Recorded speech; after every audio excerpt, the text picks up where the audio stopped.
No período onde acontecia escravidão em nosso país, todo e qualquer trabalho manual era feito por quem estava escravizado.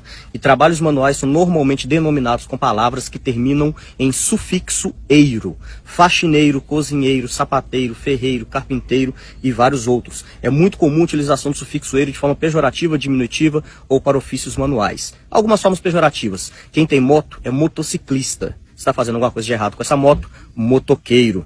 Quem toca violino, violinista, piano, pianista, instrumentos de orquestra e teatro é chique. Quem mora no interior e toca viola, violeiro. Pessoas que moram nos periféricos e nas comunidades, quem gosta de pagode é pagodeiro, quem gosta de funk é funkeiro, quem fala mal do vizinho é fofoqueiro. Então quase sempre sufixo eiro é pejorativo, diminutivo ou utilizado para ofícios. Para nacionalidades é muito comum utilizar sufixo ano ou ex. Português, francês, holandês, japonês, argentino, chileno, americano, australiano, alguns tipo russo, turco, alemão não usam, mas é quase sempre ano ou ex. Quem nasce na Índia é indiano. E conta-se ao povo brasileiro uma história bem bonita e romantizada, que alguém sai de Portugal para buscar especiarias nas Índias, erra o caminho e por um acaso descobre o Brasil. Primeiro, não se descobre um lugar que tem gente. Não dá para descobrir a casa de uma pessoa. Segundo, entre Brasil e Portugal, a parte mais próxima, 5.600 quilômetros.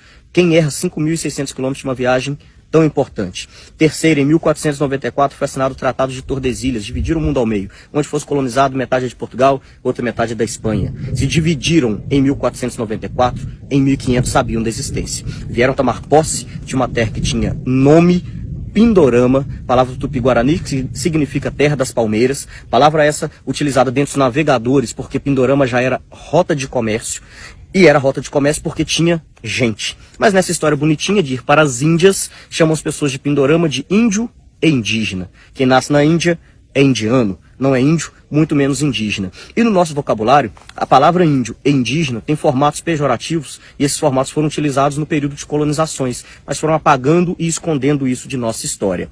Prefixo in, ausência ou negação. Impossível, infiel, infeliz, incompetente, inconfidentes, que é uma palavra bem de Ouro Preto. Indígena, era, não é mais, não gente. Inclusive tem outra palavra muito parecida no vocabulário. Indígena e indigente. Só muda o final dessas duas palavras. E índio, em ausência de o Deus, ausência de Deus, por isso era necessário catequizar.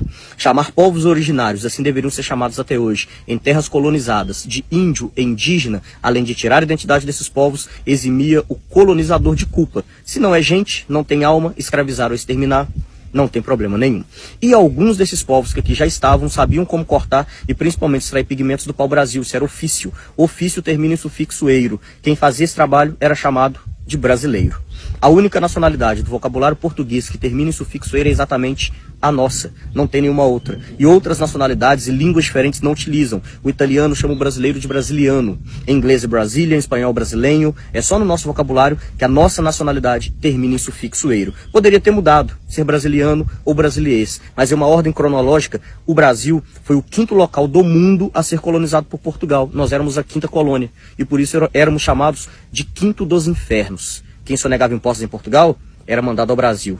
Quem roubava em Portugal era enviado ao Brasil. E utilizou-se a palavra brasileiro, que era uma denominação para povos originários escravizados cortando pau-brasil, como nossa nacionalidade e se manteve até hoje. Com isso posso dizer que todos nós brasileiros descendemos diretamente da escravidão, independente de pigmentação da pele, lado político, religião, quer queira, quer não, que os primeiros de nós brasileiros estavam escravizados há mais de 500 anos.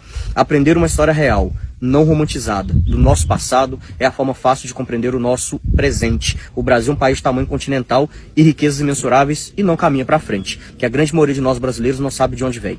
Tiraram nossa identidade, nossa ancestralidade e nos dividiram de forma política, econômica, religiosa, regional, social, racial. Hoje somos brasileiros brigando com brasileiros, muitas vezes sabe nem o motivo da briga, quando sabe utilizando os motivos que acabei de citar, quando o ideal era lutar contra esse sistema que vem escravizando o povo brasileiro em épocas e formas diferentes atualmente e há mais de 500 anos.